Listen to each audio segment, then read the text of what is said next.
Welcome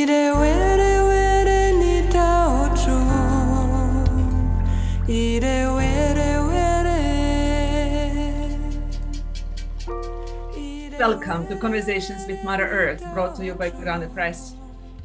My name is Dana Petrovic, and each week my guests and I explore one aspect of Mother Earth and the gifts that she gives us. We also discuss why these gifts are so precious and why we should value them. Because you're curious? Good. We love curiosity. Let's start. Dear listeners, we have arrived at the 24th episode of Conversations with Mother Earth. Unbelievable. To celebrate, we have a very exceptional topic today for you. After today, there will be 2 more sessions to an extraordinary broadcast, for which I will tell you more at the end of this session. Today's episode deals with a topic that we all wish and long, really long for in our lives, and love. More importantly, we will be specifically focusing on the topic of self-love. My today's guest is Dr. Joy Martina, an amazing woman whose work I have been following for many years.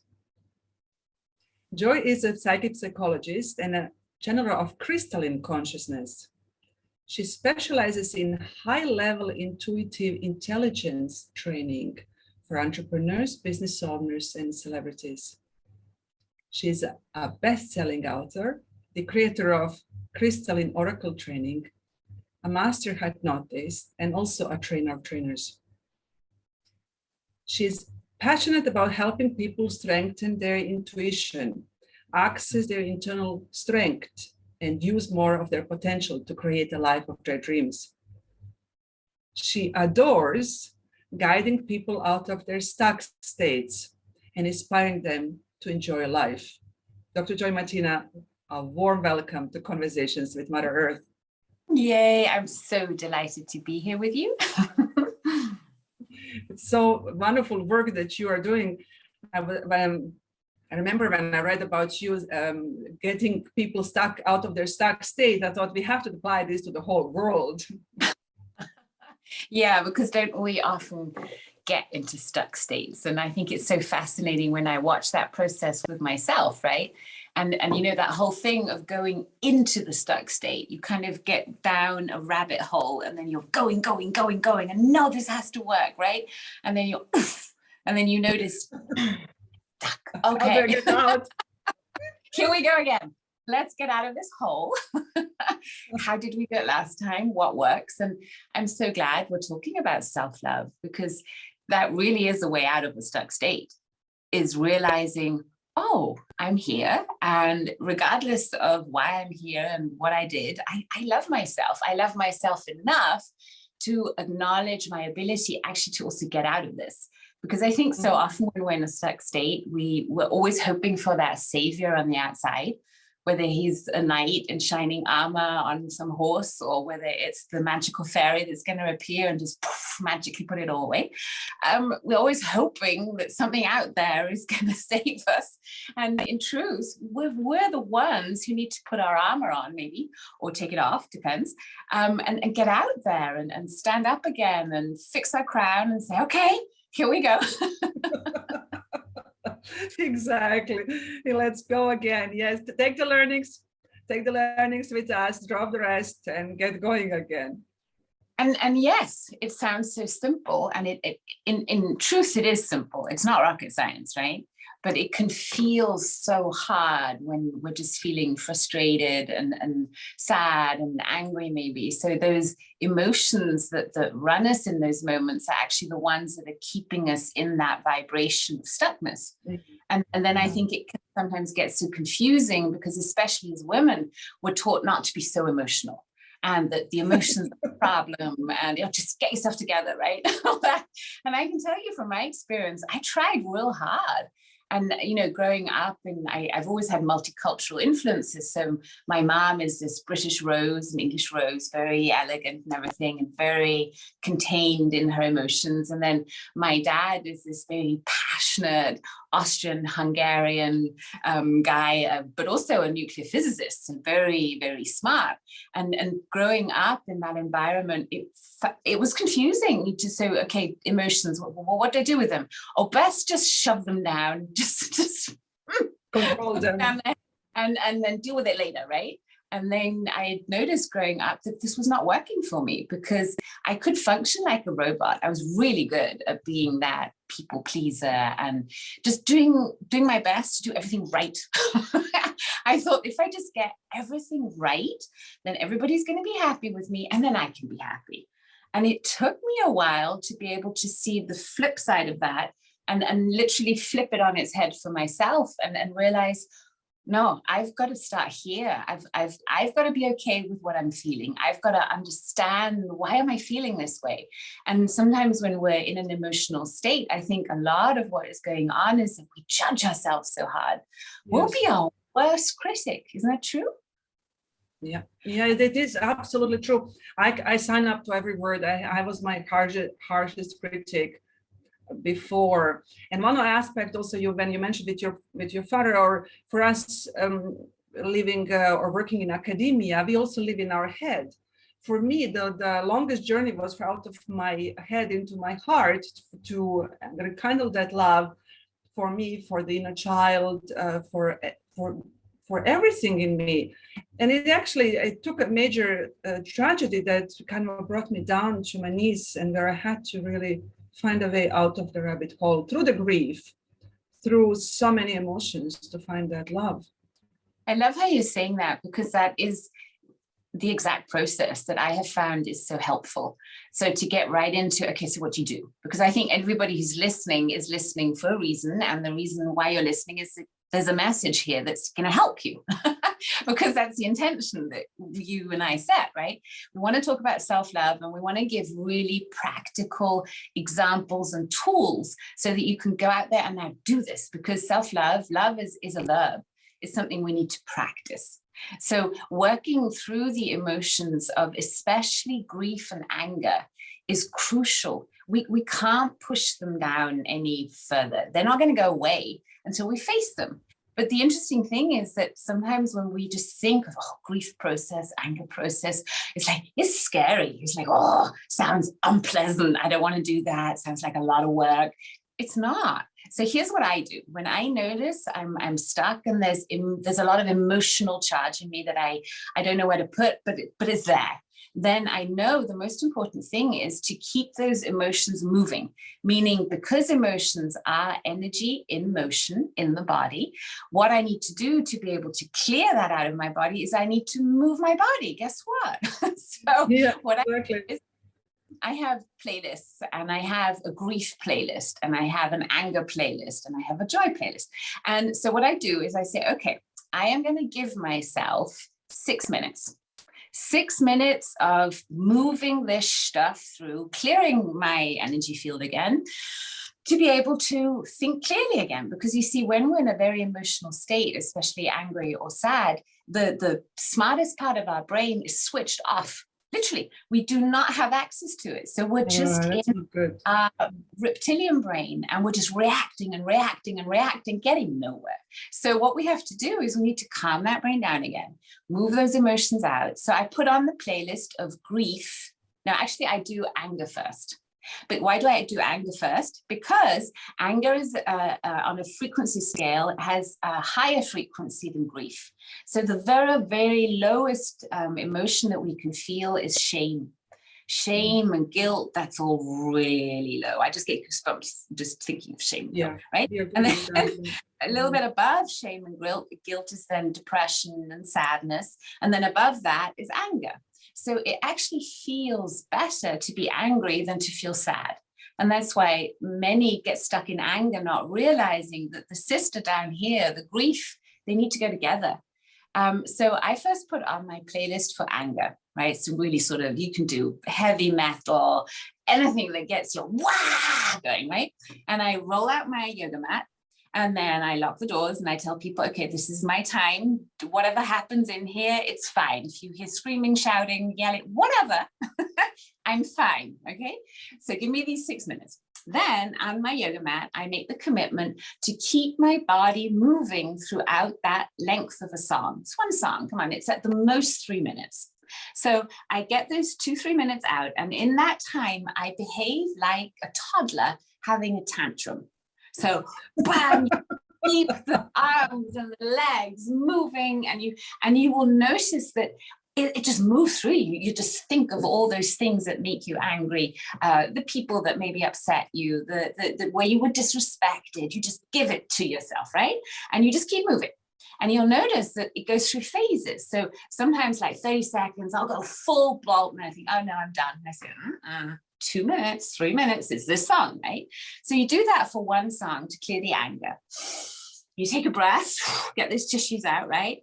And you go right into grief. You put on the playlist for grief. For me, the song that works best is The Sound of Silence by Disturbed. That's just really heart-wrenching sad. So then I do the 2-3 minutes of grief.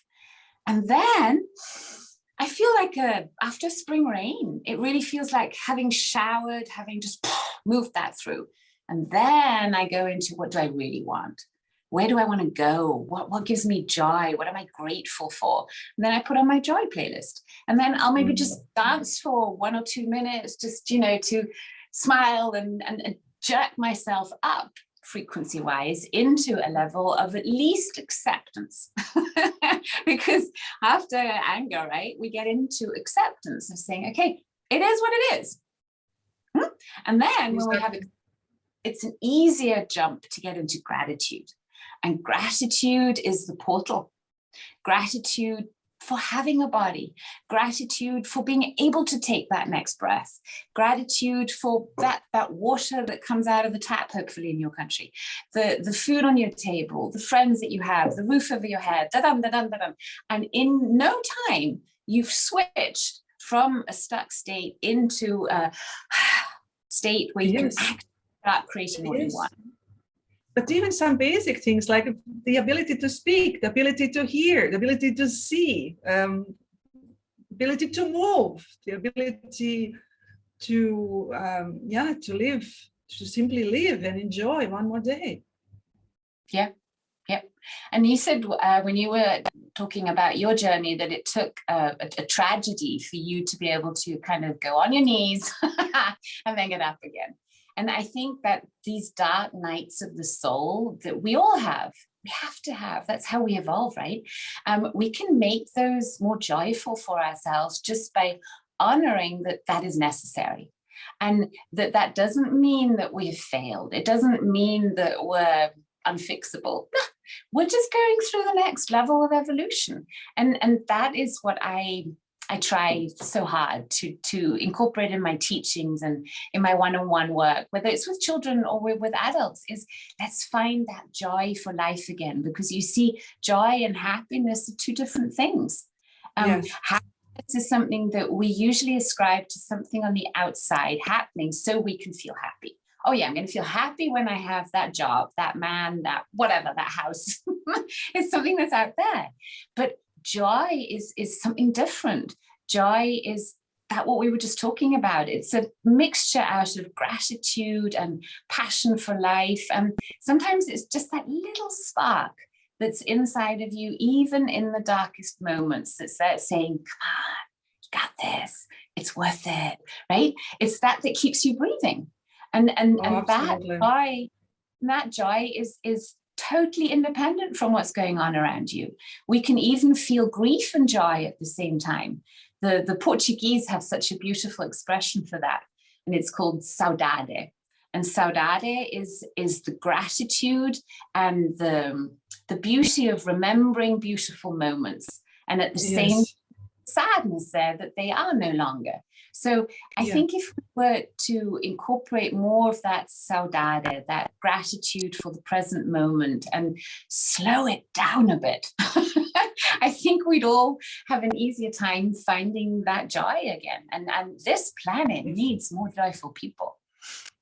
Oh, absolutely. Especially when we come out of COVID. At some point, we will have COVID under control.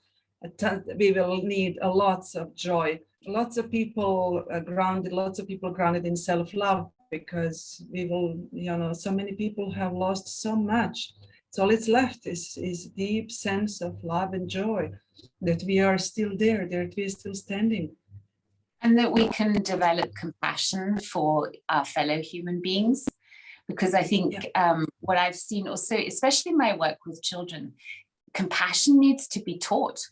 We are, most of us, empaths from day one that we are born. That's part of being human.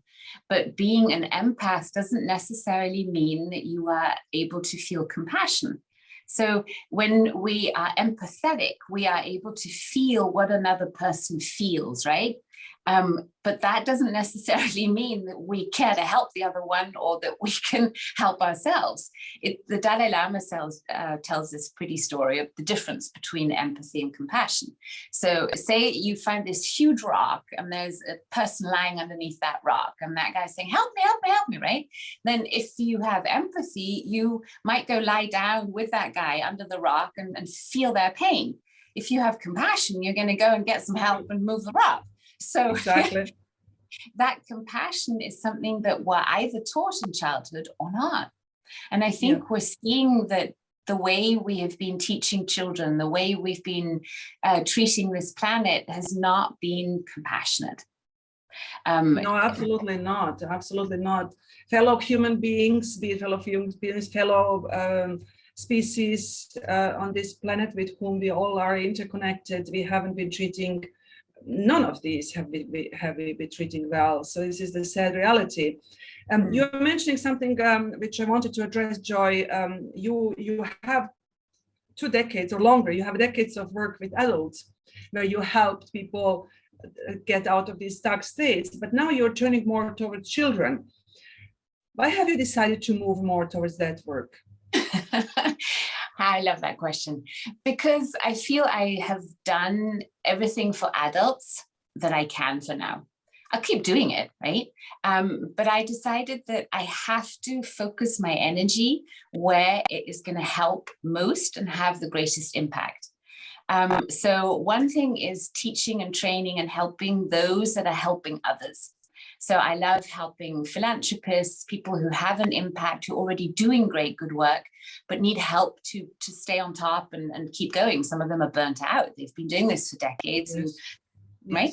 And then I want to focus, and I love my work with children, because that's where the change happens so quickly, where I feel I'm investing into the future of this planet more. And I feel, I have 3 children of my own. I have 2 boys who are already grown up, 22 and 21.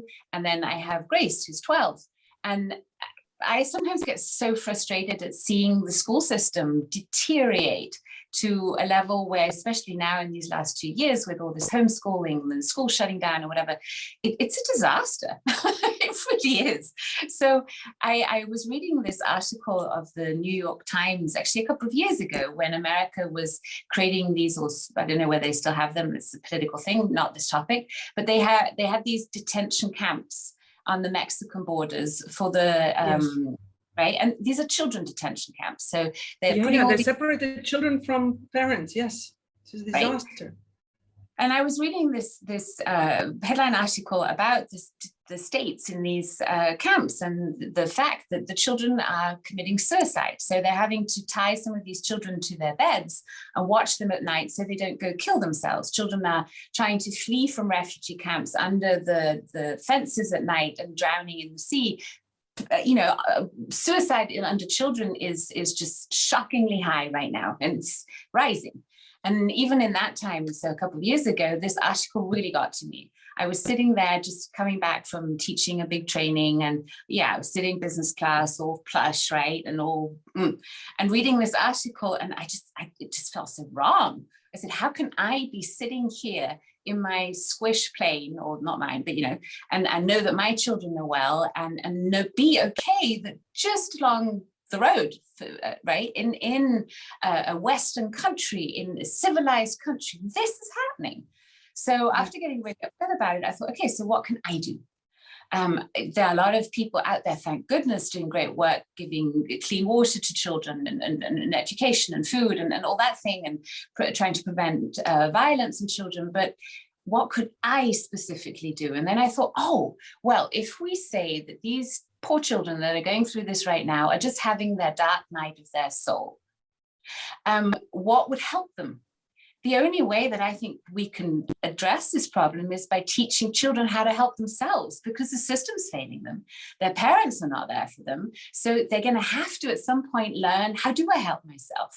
So what if I took everything that I've been teaching adults and make it so simple and so easy to access that I could teach children? And not only I could teach children, but millions of people could be teaching children. What if this could become a way of life, to keep finding your joy, to learn how to become a conscious creator, how to manage our emotions, how to deal with stress, and how to overcome trauma that's going to happen in life. We're all traumatized in some way, more or less. Some of us have to go through horrific experiences. Either get to have just an accident, or just an annoying mother, or just an abusive father. Or, I don't want to make it sound disrespectful, but I'm saying that we all have our challenges. And if we were to have the tools in those moments to help ourselves, we could come out of these challenges as heroes. Because so many do. I've also worked with amazing people who've seen their family be slaughtered in front of their own eyes. And they go out there, they're the most amazing doctors and healers, the kindest, most compassionate, forgiving people that I know. And I thought, how is this possible? So that's why I created the Joyful Kids as hopefully a revolution in education, and a way for us to help our children become happier people. And then, they're the future leaders. We're only going to benefit. Yes. Yeah. It's your work. I have to put you in contact with my guest from the episode 12. We talked about peace. A young man, now he's 18, but he started filming atrocities in Syria at the age of 15. And I'm still, the episode is a few months back, but I'm still deeply moved by that episode in our conversation.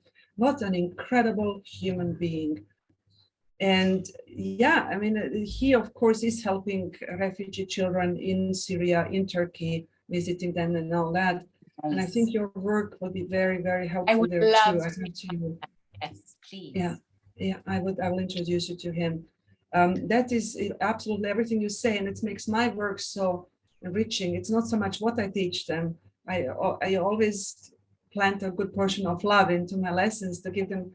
Here is a lot of competition. Everything is measured on grades and which university you get into and all that. All of that is fine, but even if you don't, you are still beautiful and valuable. This doesn't define you who you are. And of course, the high suicide rates freak me also out, because we are afraid that something like that could happen to our own students, and then you lose somebody who you care for. Yep. And of course, one of the issues we do have is the issue of that we believe we express love by giving another present, by giving another toy, another iPhone, another this or another that. Well, that's the beauty of love, is that there are so many different languages of love.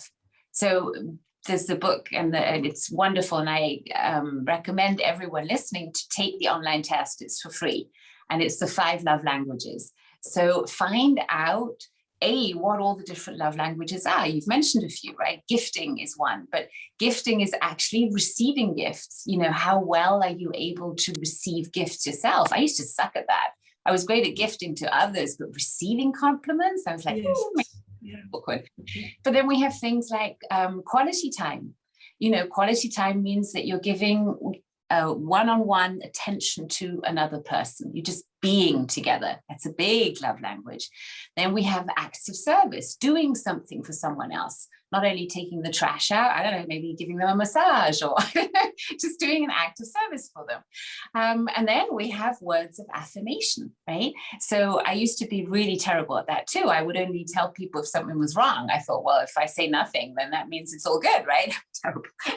So I had to learn to also express it more often and you know, give compliments. And now I love giving compliments. It's so beautiful. And it's also a great way of, you know, actually practicing self-love, is to go out and beauty within other people and compliment them on that and say, hey, I love the red of your blouse. It looks like this little fire around your neck. Or hey, great socks. It doesn't matter what it is, but you're giving joy. And when you give that spark of joy, it automatically bounces back. And then you'll notice how awkward some people can be when you give them a compliment. But usually people badly say something like, if you say, I don't know, pretty dress, they say, oh, it's this old, it's a cheap old thing I got. And you're like, really? The best way to respond to a compliment is to say, thank you. Or even, I received that. I appreciate you. You know, just practice. And at the beginning, just say, thank you. And then zip it, but don't give the thing. Right? Yes. And then when you're really brave, you say, I received that. And you were going to say something. There's an observation I have to share with you here in China, though. I've also practiced the complimenting, and I remember complimenting a colleague of mine saying, "Oh, beautiful earrings," and she said, "Oh, I have two of them. I will give you the other pair." So no, that's not the intention of my compliment. It's just simply because they're really beautiful and classy. And so, of course, for my birthday, I got those. Because humans, we have this law of reciprocity. That's the law in action. You give something. Most people will have the need to give something back, right? And that's how it works. Beautiful. Thank you for mentioning that. We've already given you some good tips if you're watching, right? So I just want to make sure that we're also conscious that we're learning, because we're having a lot of fun. So if you want to practice self-love, you are going to start noting what you're grateful for. When you notice you're stuck, you work through those emotions, put your playlist of music on, move through it, and then put this self-love in daily practice by checking out, what are my love languages? What are the love languages of the people around me? Because you see, they might not be synced. I was married in my first marriage to a man whose love language is gifting. So he would give amazing gifts.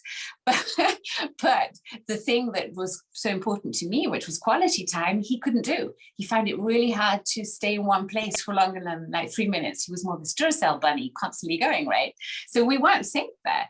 And it would have been so helpful to me to have known about these love languages so that I could be better at all 5 of them. Because you see, we want to become masters at love, showing love, in sharing love, and doing that for ourselves too. So one way of practicing this love is, for instance, to give more compliments and to understand, how do I respond to compliments myself, and can I say thank you? Okay, now we're caught up. That's a teacher in me. Sorry.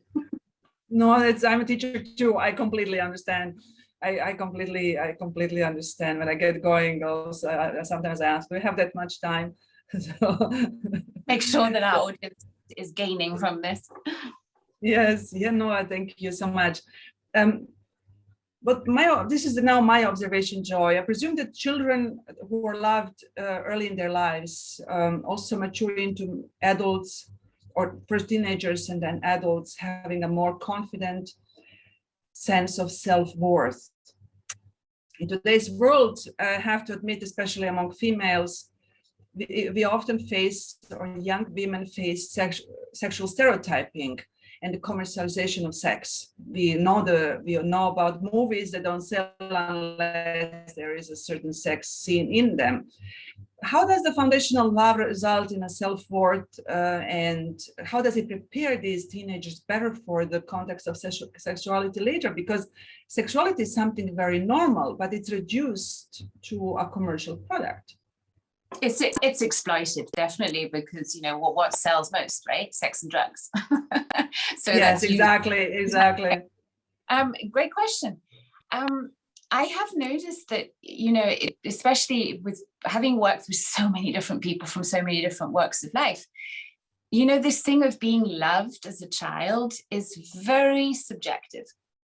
So we have, I'd say, we have a group of people who were traumatized in their childhood. And when I say traumatized in their childhood, I mean especially the first 7 years, because those are the programming years. So whatever happens in those first 7 years is going to have a massive impact on the programming of our subconscious mind and our brains, and literally our whole body, because our body remembers trauma too. So yes. Some of us have experienced severe trauma in those first 7 years through sexual abuse, through emotional abuse, through just abuse, put it that way, right?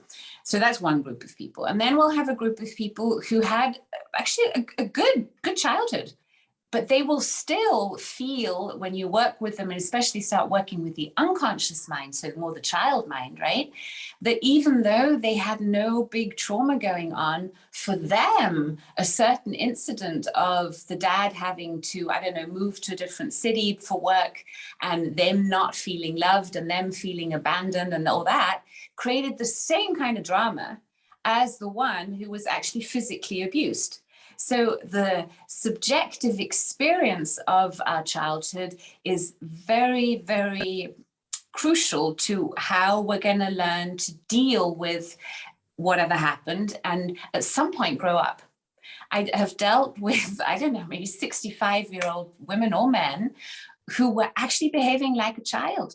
They were stuck in being that 5-year-old that didn't get the birthday present they wanted. And I'm being crude here, but you know what I mean, right? Yeah, and then seriously. Someone like I mentioned before, and who I've worked with a lot of sexual abuse victims as well, who were able to transform that and become incredible human beings. So I say the past is the past. It's no longer there. That you, whatever it was that you experienced, isn't there anymore. But so much of our human conditioning makes us feel so attached to that identity in the past and so scared of letting it go because it's still our comfort zone. It's still what we're used to. You see, if we've been having these repetitive thoughts, these repetitive beliefs for decades, we'll feel comfortable with that hurt self. And we'll feel scared of even the idea of embracing a new self that doesn't need to have any of that. Because you see, even the worst trauma or illness or thing that happens to us always had some benefit. I've worked with a lot of cancer patients, and when we start working on the limiting beliefs of what could be stopping them from going into self-healing, very often things will come up like, well, but it's the first time that I'm actually experiencing the love and care of my family. And, oh, now I can finally take a break. You know, that's going on totally subconsciously. So we have to look at these things, look at the past, understand it, but also just take the lessons and say, okay, why did some part of me create this? And that's stepping into that ownership of I am the creator of my life. Honestly, even these parents that I chose, I say in my belief system, I chose that. I chose all these people that I'm surrounded with. I'm vibrating on a level of frequency with them because that's just my frequency right now. So whatever is in my field, I have to deal with. And it's now my choice. Do I want to deal with that, with the anger and resentment and the victimhood or whatever, and staying like that? Or do I want to say, okay, I'm going to rise above this. I'm going to face my demons. I'm going to say, okay, what's the good in this? What's the good even in someone who hurt me? What did it let me learn? Am I now a better person because of that? And then suddenly we've switched frequencies and all that old stuff really doesn't bother us anymore. We know it's there, but it's like a history book. It's no longer affecting us. And that's that emotional detachment, the breaking of the karmic links, that learning of the lessons, that process of forgiveness, whatever it is that makes us have that aha moment. And the moment we have that, we've moved, we've shifted. And then it's just about, practicing good new habits to keep that vision of the future alive. So we want to focus more on where do I want to go? What kind of person do I want to be today? How do I want to feel when I go to bed in the evening? And take the time throughout the day to have little reset moments. That's what I had to learn. I was also a Duracell bunny. Go, go, go, go, go the whole time. And I always have a lot of energy, right? But I noticed I was getting burned out and I was getting grumpy and I wasn't feeling the passion for my work anymore. And I had to change something. So now what I do is I take religious breaks. Religious, I mean by being that dedicated to it. So my self time and the time I spend to take care of me has increased dramatically. And you know what? The fascinating thing is, I have never worked so little, had so much fun working, and had so much impact as I have now. I might have helped people in the past just like I am now, but it wasn't getting that impact. So I feel happier than ever before. And I just want everybody listening to know that you can have this too. You know, really you can, by making time, putting it in your schedule and starting out and saying, okay, I am not going to get on my phone. I am not going to turn on any device for the first hour after I get up. Huge game changer. Nobody needs to be online the hour after they get up. Get up earlier. Get up earlier and take an hour in the morning to do what gives you joy, whether that's having a hot bath, whether it's going for a walk, whether it's sitting and meditating. I say have at least 10 minutes of silence in the morning to just breathe. Just 10 minutes. It's doable. And then you'll see you'll love that first hour. After that, you'll notice, oh, lunchtime, there's more than just eating. I could take another of those 10 minutes and just breathe myself into a state of bliss. I could cuddle up in a blanket somewhere. I could just take my 10 minutes for me, sit under a tree, go for a walk outside, just do something for you. And then do the same again in the evening. Before you go to bed, you want to let go of the day. I think so many of us, I used to do the same, and that's why it's such a diligent practice of mine now. I would take basically the whole day to bed. So I wouldn't switch off everything until like 10 minutes before I went to bed. Now I say no. After 8 p.m., nobody needs to get hold of me anymore. I can be reachable for my family if they absolutely have to call me, but I don't need to be on social media. I don't need to be scrolling through the internet. I can just let it go and not have that blue light in my brain. Okay, so that blue light from the screens really keeps our brain into a state of frazzle. So I switch it off. And then I'll either go for a walk, I'll take a bath, I'll start reading, I'll do my meditation, my breath work, and I'll write a gratitude list. I'll think of at least 10 things that worked out for me today and that I loved. And then I'll set my intention for the next day and say, okay, what do I want to do tomorrow? Bam, bam, bam, write down 3 things. That's my most important thing. Then I do my prayers and then I go to bed. And that way you've detached from the day, and you can use your nightly hours to actually astral travel, to talk to your highest self. You see, our sleep time hours, I think, are the ones we're using least effectively. I am a big fan of brain trainings at night. So I just have, you know, my brain trainings as a guided meditations or healing music on at a barely audible level. I'm very sensitive to noise, so I keep it to a whisper level, put it right at the other end of my bedroom. And that way I am sleeping in good frequencies all night.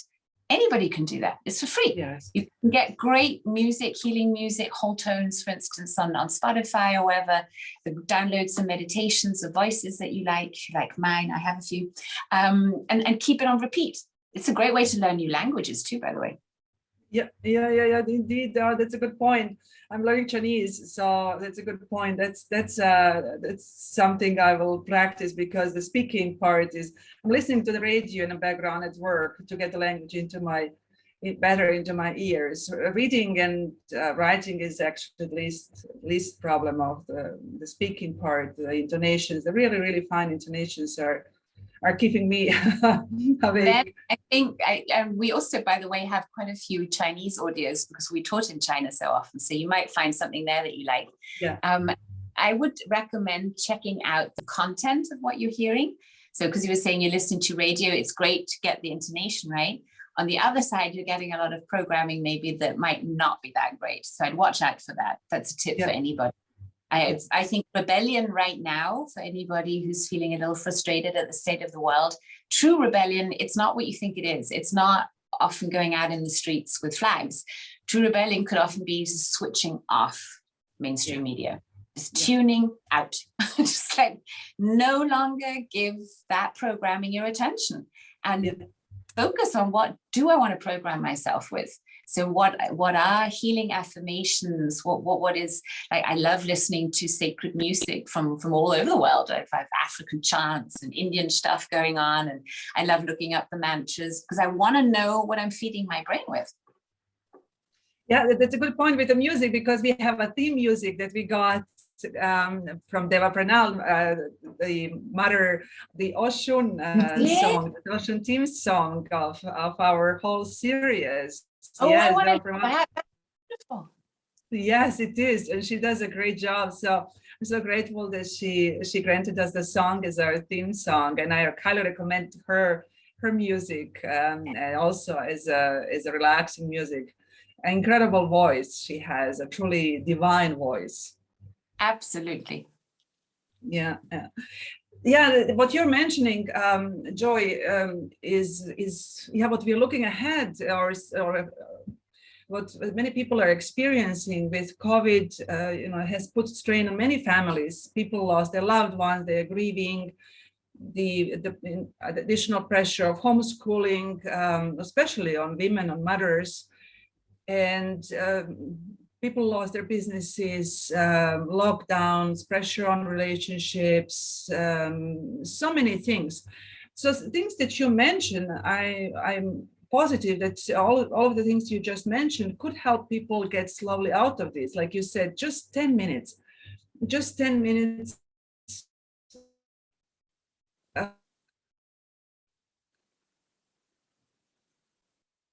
Interesting. You see, we're being given that break. Per day, start with 10 minutes, get away from everybody and sort your minds, get away from, Yes. You are just frozen. It was so interesting. Oh, okay. We'll have to cut that out. My internet is acting up in a moment. Let's hope that it gets through. All of these little breaks, so that people can step out and turn off the notifications, turn off any sounds on your phone, and just be out there. I agree. I totally agree. I want to re-loop back to the question about the sexual exploitation and all that. And I want to come back to the idea that the most important thing that we can develop for ourselves is a healthy sense of self-worth, right? Yes. So that's why when I work with my clients and in all my meditations and in all the work that I have, they're constantly affirmations of empowering beliefs. Because we all have a set of empowering beliefs that we must be congruent with to be able to create a joyful and healthy life. So when I work with my clients, I always test them and see, are they strong, right? With a kinesiologist muscle test, right? Say, am I congruent with, I am worthy of a happy, healthy, long life. I love myself. I am wise. I am more than wise enough. I am more than beautiful enough. So having these kind of beliefs firm in your unconscious mind, that's the foundation that we need to be able to do it. And that's a foundation we can create anytime, because you see, our brain is so trainable. It's not this thing you're given and that's it. No, it stays malleable and trainable up until the day we die. Exactly. So very we much just so. Diligent about putting the right programming in. And that's why all these tools that I teach, the tapping, the breath work and everything, is just to help you get into your unconscious mind, to reprogram it so that you have all these healthy beliefs firm in your unconscious mind. And then you're no longer vibing at the level of attracting sexual exploitation. You're not in victim mode anymore. Because you see, let's think about just a practical example. Say there's a dark, lonely street, and there's a robber who's out gonna rob someone, right? He's gonna mug someone. And then there are two people walking down the street. There's one guy walking down the street, super confident, happy and alive, marching down, right? And then the other guy is just very scared, you know, walking like this, maybe double masked and gloves and hazmat on.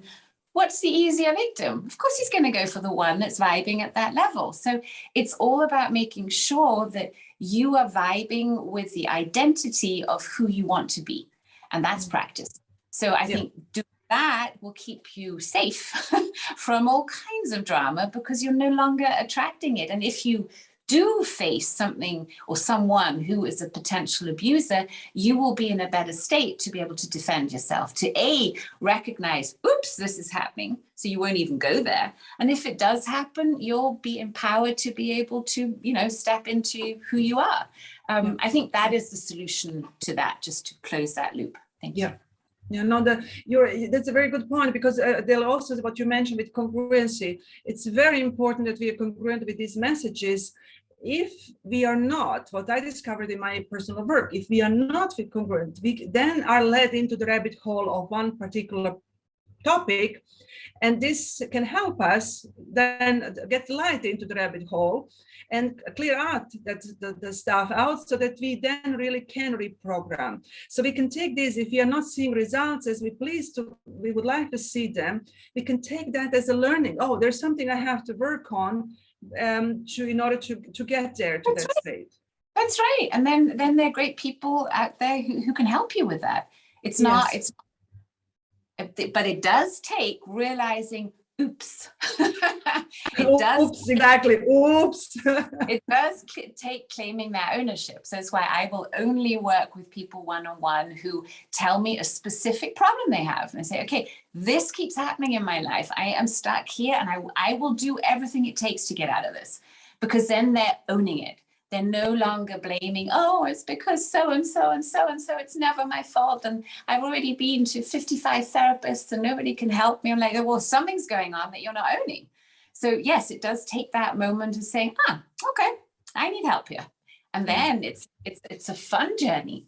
I love getting sessions with other people. I constantly, you know, keep developing trainings and consulting other teachers and grow, because otherwise I'm just going to be in my own little ivory tower, and that's not going to be to anyone. So embrace that vulnerability. You're not perfect, although you are. And you're going to keep finding things that could do with improvement, and that's good. Yeah, I agree. Yeah, I definitely agree. Oh my God, Joy, I love so much your work. What do you like best about it? The element of exactly what I have been doing for the last, let's say, 12 years. 12 years. This was the moment when I had to take a different turn. And it's exactly what you're doing, and what I've been following with working with another practitioner, with another soul practitioner who helped me evolve over these years, is exactly that: owning, accepting, facing it, say it's not pretty, it is deep and dark and not pretty, yet it's the only way how to get light in, and light is the way, light and love is where we will then eventually get. So yes, that's why I love what you do. So glad to have you on Conversations with Mother Earth. Well, Rumi has a beautiful quote. He said, wounds are the places where the light gets in. Yes, exactly. Crack. Yes. There's a crack in every, the great singer from Montreal, he said he's not with us anymore, passed away a few years back, but he was also at the same time a poet. He said there is a crack in everything. That's how light gets in. Mm-hmm. Yeah. And I also like the Japanese. I love Rumi's work.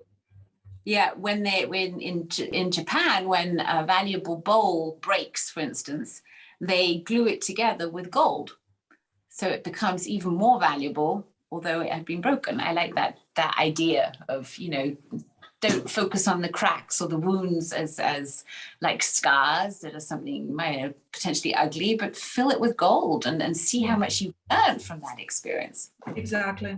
That's so true. Joy, I'm sure that you have lots of fans among my listeners today. You know that I am a big fan of your work, so grateful for what you are doing, but I think other people will try to reach out. Where can they find you? Well, I'm really active on social media just because I'm using that platform to really connect with people. So it is me on Facebook and it is me on Instagram under Dr. Joy Martina. And I always respond to posts if I'm tagged in them. And I enjoy the conversations with my friends and followers because it keeps me so in tune of what's going on and where the pains and the passions are of my friends. And then I have my own homepage, drjoymartina.com. And if you want to do an online training right now with me and my husband, we have just launched our biggest online training so far yet, called Quantum ESP, where we are currently teaching around 1,000 people from all over the world, and you can join anytime. Wow. How to really super hone their extrasensory perception. So we're going into all the fun things like channeling, astral traveling, teaching all this funky stuff that used to only be available to, you know, an elite group of people, teaching it to anyone. You can absolutely learn how to channel Mother Earth, your spirit guides, your highest self, whatever you're interested in, if you just have the tools to train your brain to do that, because our brain is a receiver and sender of information. So we've put all our wisdom into that training, and we're so excited to have so many people join. You know, who knew? Even when I started the Crystalline Oracle training at the beginning, we were like 124 oracles, and that already felt big, right? And now we're potentially going to have thousands of oracles of these awakened human beings who are using their brain to really, you know, find helpful and creative solutions for the problems our planet is facing. That's our intention for it. So we're looking for the new Teslas, the new, you know, engineers and great people who can help us do that.